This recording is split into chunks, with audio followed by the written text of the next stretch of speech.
রাতের নিস্তব্ধ শেষ প্রহরে যখন সম্পূর্ণ পৃথিবী ঘুমিয়ে থাকে, ঠিক তখন এমন এক অদ্ভুত মুহূর্ত আসে যা মানুষের কাছে ভীষণ গুরুত্বপূর্ণ হয়ে ওঠে। রাতের এই বিশেষ রহস্যময় সময় সম্পর্কে বলা হয়, আসমান এবং জমিনের মধ্যে যে পর্দা আছে তা সরে যেতে শুরু করে এবং শেষ পর্যন্ত অদৃশ্য হয়ে যায়। এই বিশেষ মুহূর্তটিকে রহস্যময় ও জাদুকরী বলে আখ্যা দেওয়া হয়। নিকোলা টেসলা বলেছেন, এই সময়ে আল্লাহ তাআলা এই কায়নাতের রহস্যকে এক বিশেষ ও রহস্যময় উপায়ে প্রকাশ করেন। তাহলে প্রশ্ন আসে, এই সময়ের মধ্যে আমাদের কায়নাতের কি সম্পর্ক জুড়ে আছে? আর নিকোলা টেসলা কেন এই সময়টিকে সর্বাধিক মূল্যবান সময় বলে অভিহিত করেছেন? এই সময়ে একজন মানুষ নিজের জীবনকে বদলে দিতে পারে। প্রত্যেক রাতে এই সময়ে একটির পর একটি মজেজা আমাদের সামনে প্রকাশ পেতে থাকে। আমাদের সঙ্গে এই রাত্রির নিশ্চুপ সফরে যুক্ত হন এবং জানার চেষ্টা করুন সেই রহস্যময় সময় সম্পর্কে, যখন সময় এবং স্পেসের মধ্যে থাকা পর্দা বিলীন হয়ে যায়। সময় এবং স্পেস একত্রিত হয়ে সৃষ্টি করে এক নতুন অনুভূতি, যার মধ্য দিয়ে কায়নাতের প্রতিটি বিন্দু মানুষকে এটাই জানাতে চায়, হে গাফিল, খাড়া হয়ে দাঁড়াও, তোমার সবচেয়ে বড় সফলতা তোমার সামনেই অপেক্ষা করছে। নিকোলা টেসলা ছিলেন এক দূরদর্শী ও মেধাবী ব্যক্তি, যিনি পৃথিবীর অনেক বড় রহস্যের সমাধান করে গেছেন। তার আবিষ্কার ছাড়া আজকের বিজ্ঞানকে অসম্পূর্ণ বলাই চলে। নিকোলা টেসলার সাফল্য ও জ্ঞানের রহস্য ছিল তার ঘুমের বিশেষ অভ্যাস, যেটি তাকে একজন সফল ব্যক্তিতে পরিণত করেছিল। জানিয়ে রাখি, নিকোলা টেসলা রাতে মাত্র 2 ঘন্টা ঘুমাতেন এবং দিনে অল্প সময়ের জন্য বিশ্রাম নিতেন। তিনি বিশ্বাস করতেন যে তার এই ঘুমানোর রুটিনের কারণেই তিনি সম্পূর্ণ শক্তি ও উদ্যম নিয়ে কাজ সম্পূর্ণ করতে পারতেন। টেসলা একবার একটি জায়গায় এই সময় সম্পর্কে লিখেছিলেন এবং তার আর্টিকেলের শিরোনাম দিয়েছিলেন, খোদা তাআলা রাত 3টার সময় কেন জেগে ওঠে? তবে প্রথমে কেউ তার এই শিরোনাম বুঝতে পারেনি, কিন্তু যখন টেসলার দৃষ্টিকোণ থেকে বিষয়টি দেখা হলো, তখন পরিষ্কার হয়ে গেল যে 24 ঘন্টার মধ্যে রাত 3টা সবচেয়ে শক্তিশালী ও গুরুত্বপূর্ণ সময়। টেসলার মতে এই সময় জেগে ওঠা ব্যক্তি তার শরীরের মধ্যে এক অদ্ভুত শক্তি ও অনুভূতি টের পায়। এমন অনুভূতি যেন কোনো অজানা শক্তি তার জীবনের সম্পূর্ণ নকশা তাকে বুঝিয়ে দিতে চাইছে। তিনি বিশ্বাস করতেন এই সময়ে মানুষের মস্তিষ্ক সবচেয়ে বেশি সক্রিয় ও কার্যকর অবস্থায় থাকে। এই সময় মানুষ এমন বিষয় নিয়ে চিন্তা করতে পারে যেগুলি সাধারণত তার কল্পনার বাইরে থাকে। রুহানিয়াতের দৃষ্টিকোণ থেকেও এই সময়কে সবচেয়ে গুরুত্বপূর্ণ বলে মনে করা হয়। বিশেষ করে ইসলামে বলা হয়েছে, আমাদের জাগতিক এবং আধ্যাত্মিক বিশ্বের মধ্যে যে পর্দা বা বাধা থাকে তা এই সময়ে সরে যায়। এর ফলে জাগতিক এবং আধ্যাত্মিক বিশ্বের মধ্যকার রাস্তা এক হয়ে যায়। নিকোলা টেসলা বিশ্বাস করতেন যে একটি শক্তি রয়েছে যা আমাদের পুরো বিশ্বকে নিয়ন্ত্রণ করে। এই শক্তি পুরো মহাবিশ্বে শক্তির রূপে অবস্থান করে। এই বিশ্বাসের উপর ভিত্তি করে টেসলা বিভিন্ন ধর্মের আলোকে গবেষণা চালিয়েছিলেন।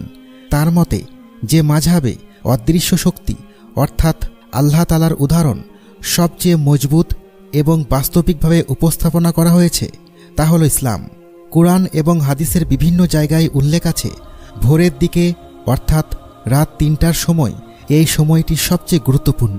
টেসলা এটি বুঝতে পেরেছিলেন এবং বিশ্বাস করতেন একটি অজানা শক্তি এমন সময়ে মানুষের কাছে আসে যা তাকে কায়নাতের গভীর রহস্যের সঙ্গে সংযুক্ত করে। এ কারণেই নিকোলা টেসলা ভোর 3টায় জেগে নিজের কাজে লেগে পড়তেন। বর্তমান বিজ্ঞানও গবেষণা করে বলেছে যে এই সময় চারপাশে নিস্তব্ধতার এক রহস্যময় আভা ছড়িয়ে পড়ে, এক অদ্ভুত শান্তি আকাশে ছড়িয়ে পড়ে। এই সময় মানুষের মস্তিষ্ক সবচেয়ে সক্রিয় হয়ে ওঠে, চিন্তা, ধারণা ও বোঝার ক্ষমতা কয়েক গুণ বৃদ্ধি পায়। ইসলামে রাতের শেষ ভাগ অর্থাৎ রাত 3টার সময় তাহাজ্জুদ নামাজের জন্য সর্বোত্তম সময় হিসেবে গণ্য করা হয়। তাহাজ্জুদ নামাজের ফজিলত অসংখ্যবার বর্ণনা করা হয়েছে। তাহাজ্জুদ শব্দের অর্থ হল ঘুম থেকে জেগে ওঠা। রাতের শেষ ভাগে কিছু সময় ঘুমানোর পর আবার উঠে এই বিশেষ নফল নামাজ আদায় করার মাধ্যমে বান্দা আল্লাহ তাআলার সান্নিধ্য লাভের চেষ্টা করেন। 1990 সালে আমেরিকার পেনসিলভেনিয়া ইউনিভার্সিটিতে একটি রিসার্চ প্রকাশিত হয়, যা সায়েন্টিফিক আমেরিকায় প্রকাশ পায়। এই গবেষণায় মানুষের ও পশুর মস্তিষ্কে সূক্ষ্ম ইলেকট্রন স্থাপন করে তাদের ঘুমের সময় মস্তিষ্কের কার্যকলাপ পর্যবেক্ষণ করা হয়। গবেষণার ফলাফলে দেখা যায়, একটি মানুষ কিছুক্ষণ ঘুমানোর পর তার স্মৃতিশক্তি প্রবল হয়। রাতে যখন একজন মানুষ তাহাজ্জুদের নামাজ আদায় করেন, তখন তিনি তার অতীতের ভুল, পাপ ও কুকর্মগুলো সহজে স্মরণ করে আল্লাহ তাআলার কাছে মাফ চাইতে পারেন। রাতের নিস্তব্ধ পরিবেশে আল্লাহর কাছে নিজের অন্তরের কথাগুলো বলতে সুবিধা হয়। চিকিৎসা বিজ্ঞানের দৃষ্টিকোণ থেকেও তাহাজ্জুদের সময় ঘুম থেকে ওঠার বিশেষ উপকারিতা রয়েছে। ভোর 3টা থেকে জেগে ওঠা শরীরের বিভিন্ন ব্যাধি দূর করতে সহায়ক। এই সময়ে শরীরে জমে থাকা বর্জ্য পদার্থ দ্রুত নির্গত হয়, যা দীর্ঘ সময় শুয়ে থাকলে শরীরের ক্ষতি করতে পারে। এতে কিডনির উপরও চাপ পড়ে। তাহাজ্জুদের সময় ভোরের অক্সিজেনে ভরপুর নির্মল বাতাসে শ্বাস নেওয়া মস্তিষ্ক ও ফুসফুসকে সতেজ করে। এই সময়ে মন পরিষ্কার থাকে এবং শরীর ও মনের মধ্যে এক স্বচ্ছ অনুভূতি কাজ করে।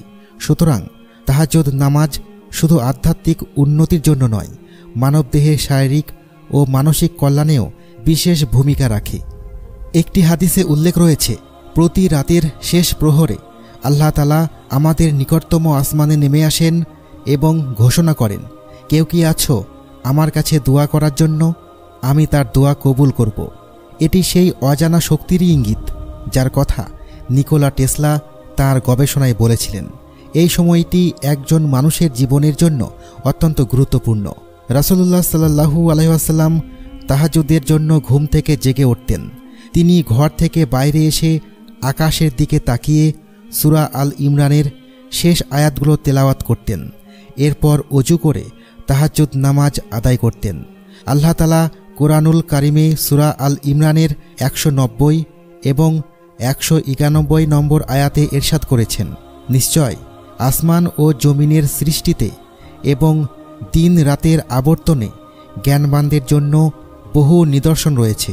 তারা আল্লাহকে দণ্ডায়মান, উপবিষ্ট এবং শায়িত অবস্থায় স্মরণ করে এবং আসমান ও জমিনের সৃষ্টির ব্যাপারে চিন্তা করে বলে, হে আমাদের প্রতিপালক, তুমি এসব অনর্থক সৃষ্টি করনি, তোমার পবিত্রতা বর্ণনা করছি, সুতরাং আমাদেরকে অগ্নির শাস্তি থেকে রক্ষা করো। আজ বিজ্ঞান বহু অর্থ ও সময় ব্যয় করে বিগ ব্যাংয়ের মতো মহাবিশ্বের সৃষ্টির রহস্য উদ্ঘাটন করছে। তবে চিন্তা করুন, প্রায় 1400 বছর আগে রাসূলুল্লাহ সাল্লাল্লাহু আলাইহি ওয়াসাল্লাম কুরআনের মাধ্যমে এই সৃষ্টির রহস্য বর্ণনা করে গিয়েছেন। তাহাজ্জুদের সময় যে বিশেষ আধ্যাত্মিক ও বৈজ্ঞানিক গুরুত্ব রয়েছে তা আজ বিজ্ঞানও প্রমাণ করতে পেরেছে। আল্লাহ আমাদের সবাইকে এই নামাজ আদায় করার এবং মৃত্যুর পূর্ব পর্যন্ত তা চালিয়ে যাওয়ার তৌফিক দান করুন। আমিন।